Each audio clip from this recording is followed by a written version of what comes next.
sebelum kami menjelaskan materi dari kelompok kami, izinkan saya memperkenalkan diri, Adelia dengan NPM F1G6240008 dari kelompok 6B, materi penyakit pada sistem vaskular, dengan dosen pengampu Ibu Apoteker Yona Haryanti Putri S.Form M.Form. Di sini anggota dari kelompok 6B. Penyakit pada sistem kardiovaskular pada manusia meliputi penyakit arteri, yaitu arteriosklerosis, aneurysma, kondisi vasospastik, peradangan arteri, dan juga penyakit vena, yaitu varises, insufiensi vena kronis, trombus vena, dan emboli. Assalamualaikum warahmatullahi wabarakatuh. Perkenalkan, nama saya Mutiara Wulandari YS, NPM F1G024016. Di sini saya akan menjelaskan tentang penyakit arteri pada manusia. Nah, teman-teman, penyakit arteri pada manusia itu adalah gangguan pada pembuluh darah arteri yang membawa darah dari jantung ke seluruh tubuh. Ada beberapa kondisi umumnya. Yang pertama ada arteriosklerosis, aneuremia, kondisi vasospastik, dan peradangan arteri. Jadi teman-teman, kita akan membahas tentang arteriosklerosis. Jadi arteriosklerosis itu adalah salah satu penyakit yang paling umum yang mempengaruhi arteri. Nah, penyebab utama dari arteriosklerosis itu adalah penumpukan plak lemak di dinding arteri. Kenapa terjadi penumpukan? Karena lemak makanan dan kolesterol tidak larut dalam plasma. Mereka diangkut sebagai bagian dari kompleks yang disebut juga dengan lipoprotein. Nah, teman-teman, gambar ini merupakan metabolisme dan transportasi dari lipoprotein. Nah, gambar ini menunjukkan bagaimana lemak dari makanan itu akan diangkut dalam tubuh. Lemak yang diserap dari usus sebagai kilomikron kemudian diedarkan melalui darah. Di hati, lemak ini akan diubah menjadi FLDL, LDL, dan HDL. FLDL dan LDL itu akan berperan membawa kolesterol ke jaringan. Nah, tapi bisa menumpuk di dinding arteri. Inilah yang akan terjadinya penyebab dari arteriosklerosis. Selanjutnya, itu ada jenis-jenis dari lipoprotein. Jenis dari lipoprotein yang pertama itu kilomikron. Kilomikron ini memiliki densitas yang rendah. Densitas itu sebagai mengangkut trigliserida, makanan dari usus ke dalam darah. Kemudian ada FLDL atau very low density lipoprotein atau lipoprotein dengan densitas yang sangat rendah. Densitas ini terdiri dari fosfolipid dan kolesterol dalam jumlah yang hampir seimbang, yang mengandung sekitar 50%. Kemudian ILDL atau intermediate density lipoprotein atau lipoprotein dengan densitas yang menengah. Nah, jumlah yang hampir seimbang antara trigliserida dan fosfolipid lipoprotein. Selanjutnya yaitu LDL atau low density lipoprotein atau lipoprotein dengan densitas yang rendah. Itu pembawa utama kolesterol dari hati ke jaringan tubuh yang diserap oleh sel dengan mengikat reseptor spesifik di permukaan sel. Selanjutnya yaitu LDL atau high density lipoprotein atau lipoprotein dengan densitas yang tinggi. Pembawa hati membawa kolesterol dari jaringan dan plasma kembali ke darah. Hiperlipidemia dan hubungannya dengan aterosklerosis. Hiperlipidemia itu adalah kondisi ketika kadar kolesterol dan trigliserida dalam darah itu melebihi batas normal yang meningkatkan risiko aterosklerosis dan penyakit arteri koroner. Penyebab dari hiperlipidemia itu karena dia bersifat multifaktor ya, karena disebab dari segala banyak faktor, termasuk dari pola makan buruk, kemudian gaya hidup yang tidak aktif, serta penggunaan obat-obatan seperti beta blocker dan kontrasepsi oral. Dan ada faktor genetik lainnya. Bentuk utama dari hiperlipoproteinemia genetik. Ada tipe pertama, tipe 1 hipertrigliseridemia familia, gangguan autosomal resesif atau jarang peningkatan kadar trigliserida plasma yang sangat tinggi. Ada tipe kedua, hiperkolesterolemia familia, gangguan autosomal dominan disebabkan oleh kelainan genetik pada gen reseptor LDL. Tipe 3, penyakit beta luas atau birth beta disease, pola pewarisan yang tidak jelas, peningkatan kadar kolesterol FLDL dan trigliserida. Tipe keempat, hipertrigliseridemia endogen, penyebab genetik beragam, heterogen, dan peningkatan kadar FLDL dan trigliserida. Tipe 5, hipertrigliseridemia campuran, penyebab genetik yang beragam dari heterogen. Terdapat manifestasi arteriosklerosisme dan faktor resikonya. Iskemia jaringan akibat penurunan aliran darah, aneuremia atau pendarahan akibat melemahnya dinding dan lepasnya plak dari arteriosklerotik. Faktor resiko kadar LDL serum yang tinggi, kadar HDL serum yang rendah, dan bisa teman baca sendiri di samping. Obat-obatan yang digunakan seperti beta blocker, kontrasepsi oral, dan lain-lain. Langkah-langkah dalam pengembangan arteriosklerosis dapat teman-teman baca. Nah, teman-teman, kita masuk kepada penyakit yang kedua, yaitu aneurisma. Itu adalah pembengkakan pada dinding arteri akibat pelemahan yang sering terjadi di aorta karena tekanan darah yang tinggi. Nah, penyebabnya dari aneurisma, penyebab utamanya itu adalah arteriosklerosis, di mana pembentukan plak lemak dapat mengikis dinding arteri dan mengurangi kekuatannya. This setting aneurism itu adalah suatu kondisi yang sangat parah di mana terjadi robekan pada lapisan dalam pembuluh darah atau tunika intima dan tunika media. Dapat teman lihat pada gambar berikut. Nah, aneurisma itu bisa asimptomatik atau menyebabkan nyeri hebat tergantung dari lokasi dan ukurannya. Ada aorta thoracalis, aorta abdominalis, dan arteri cerebral. Nah, pengobatan dari aneurisma ini, yang pertama yaitu menurunkan tekanan darah dan mengurangi volume darah dengan obat yang sesuai. Yang kedua, operasi cangkok atau grafting untuk memperkuat dinding arteri. Kemudian, aneurisma diseksi atau sangat mengancam nyawa dan memerlukan operasi segera untuk memperbaiki pembuluh darah yang rusak. Assalamualaikum warahmatullahi wabarakatuh. Perkenalkan, nama saya Dini Fitri dengan NPM F1G024036. Baiklah, di sini saya akan menjelaskan mengenai kondisi vasospastik.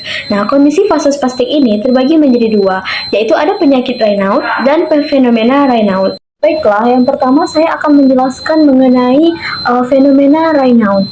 Nah, fenomena Raynaud itu merupakan gangguan sekunder yang terjadi akibat penyakit lain seperti skleroderma, kanker, atau cedera pembuluh darah akibat getaran, misalnya dari alat berat seperti jackhammer, atau paparan dingin dalam waktu lama, seperti pekerja pemotong daging atau korban frostbite. Nah, selanjutnya adalah penyakit Raynaud. Nah, jadi penyakit Raynaud itu merupakan gangguan primer. Nah, sedangkan kalau fenomena tadi dia merupakan gangguan sekunder. Nah, jadi penyakit Raynaud itu penyebabnya itu tidak diketahui. Biasanya terjadi pada wanita muda yang sehat dan seringkali dipicu oleh emosi yang kuat atau paparan dari dingin. Untuk fenomena Raynaud dan penyakit Raynaud itu dia ditandai dengan vasospasme atau penyempitan pembuluh darah akibat dari kontraksi otot pembuluh darah. Nah, pada pembuluh darah kecil dari jari tangan dan kaki. Kemudian vasospasme yang terjadi ini dapat menghambat aliran darah ke jaringan tertentu sehingga akan menyebabkan mati rasa dan perubahan pada warna kulit. Nah, selanjutnya adalah pengobatan dari kedua penyakit ini. Yang pertama, itu kita bisa menghindari pemicu seperti dingin dan emosi yang kuat. Kemudian, kita juga bisa menggunakan obat vasodilator. Kemudian, yang ketiga adalah saraf simpatik yang bisa mengontrol darah lokal dapat dipotong melalui pembedahan. Nah, untuk materi selanjutnya itu ada peradangan arteri. Nah, peradangan arteri ini contohnya adalah thrombolysis obliterans, yaitu penyakit Buerger. Nah, jadi definisi dari penyakit thrombolysis obliterans tadi yaitu gangguan inflamasi yang dapat mempengaruhi aorta atau arteri perifer. Nah, umumnya itu dia terjadi pada pria muda yang merokok berat. Dan penyebab dari penyakit ini adalah untuk penyebab pastinya itu tidak diketahui, tetapi kemungkinan besar itu berkaitan dengan reaksi imun terhadap zat yang berada di dalam rokok tersebut. Kemudian pengobatan dari penyakit ini itu bisa dilakukan dengan cara berhenti merokok dan juga menggunakan obat vasodilator. Baik, sebelumnya perkenalkan nama saya Disti Kurnia Revalia dengan NPM F1G024012. Selanjutnya saya akan menjelaskan tentang penyakit vena pada manusia. Nah, penyakit vena pada manusia ini dibagi menjadi 4. Yang pertama ada varises, insufisiensi vena kronis, thrombus vena, dan emboli. Nah, penyakit yang pertama yaitu ada varises, yaitu pembuluh vena yang melebar dan membesar akibat penumpukan darah di tungkai bawah. Nah, itu tuh penyebabnya disebabkan oleh yang pertama yaitu ada genetik, faktor keturunan dapat mempengaruhi elastisitas dan kekuatan pembuluh vena. Yang kedua yaitu resiko varises meningkatkan seiring dengan bertambahnya usia. Yang ketiga ada jenis kelamin, wanita lebih rentan terkena varises daripada pria. Yang keempat yaitu kehamilan. Perubahan hormonal dan peningkatan tekanan darah kehamilan dapat menyebabkan varises. Nah, Pengobatannya itu yaitu perubahan gaya hidup seperti berolahraga secara teratur. Yang kedua ada penggunaan stocking, compressing untuk membantu mengurangi tekanan darah. Yang ketiga yaitu ada prosedur invasif. Nah, lanjut yang kedua yaitu ada insufiensi vena kronis. Pengertiannya yaitu insufiensi vena kronis adalah kondisi di mana pembuluh vena tidak dapat mengalirkan darah kembali ke jantung dengan baik. Nah, itu tuh disebabkan adanya varises, trombosis vena dalam DVT, kerusakan pada katuvena, faktor genetik, usia, jenis kelamin, dan yang terakhir kehamilan. Nah, pengobatannya itu adalah perubahan gaya hidup, yaitu berolahraga, menghindari berdiri atau berduduk dalam jangka waktu yang lama.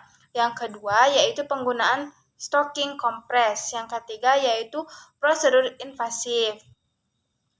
Faktor-faktornya yaitu varises, yang kedua trombosis vena dalam DVT, yang ketiga kerusakan pada katuvena, yang keempat faktor usia, yang kelima yaitu jenis kelamin. Nah, selanjutnya yaitu ada trombus vena. Trombus vena itu ialah gumpalan darah yang terbentuk di dalam lumen pembuluh darah. Trombus bisa terbentuk di arteri, tetapi lebih sering terjadi di vena karena tekanan yang lebih rendah dan aliran darah yang lebih lambat. Adalah penggumpalan darah yang terbentuk di dalam lumen pembuluh darah. Nah, faktor-faktornya yaitu ada 3 nih. Yang pertama yaitu status darah akibat aliran darah yang buruk, imobilitas. Imobilitas, gagal jantung, infark miokard, atau hipotensi. Yang kedua yaitu kerusakan pembuluh darah akibat trauma, operasi, penggunaan obat intravena, kateter, atau respon imun. Yang ketiga yaitu hiperkoagulibilitas darah karena kehamilan, kanker, gangguan pembekuan darah, dehidrasi, atau penggunaan kontrasepsi oral. Pengobatan dan pencegahan trombus vena yaitu mencegah statis darah dengan amputasi jika diperlukan, pemakaian stocking elastis, olahraga, atau meninggikan kaki. Dan kedua yaitu terapi trombolitik untuk melarutkan pembekuan darah seperti streptokinase dan TPA. Dan emboli yaitu pengertiannya adalah trombus yang terlepas dan mengalir dalam sirkulasi darah kemudian menyumbat pembuluh darah lain. Tempat yang sering terkena emboli adalah pembuluh darah, paru-paru, otak, atau jantung. Dan penyebabnya yaitu selain trombus yang lepas, emboli juga berasal dari lemak yang dilepaskan akibat patah tulang panjang, udara, atau benda asing yang masuk ke aliran darah. Dan ketiga itu jika pembuluh darah tersumbat oleh embolus dapat terjadi iskemia dan kematian jaringan. Dan emboli pada banyak pasien dengan DVT. Komplikasi pertama yang muncul adalah emboli paru. Dan pada terapi antikoagulan dan trombolitik, yang pertama itu obat antikoagulan. Obat ini mencegah pembentukan pembekuan darah dengan mengganggu kaskade pembekuan darah. Warfarin oral mencegah regenerasi vitamin K yang diperlukan untuk aktivasi faktor pembukaan darah. Heparin intravenous bekerja dengan meningkatkan antihemoglobin 3 yang menghambat pembekuan darah. Dan kedua yaitu aspirin menghambat enzim siklosinase yang berperan dalam pembentukan trombosan A2, zat yang merangsang agregasi trombosit yang efektif dalam mencegah trombus yang berhubungan dengan arteriosklerosis dan serangan jantung. Yang ketiga itu obat trombolitik, fibrinolitik, berbeda dari antikoagulan. Trombolitik dapat menghancurkan bekuan darah yang sudah terbentuk, bekerja dengan mengaktifkan plasminogen menjadi plasmin yang menghancurkan fibrin dan bekuan darah. Contohnya itu streptokinase, alteplase, urokinase.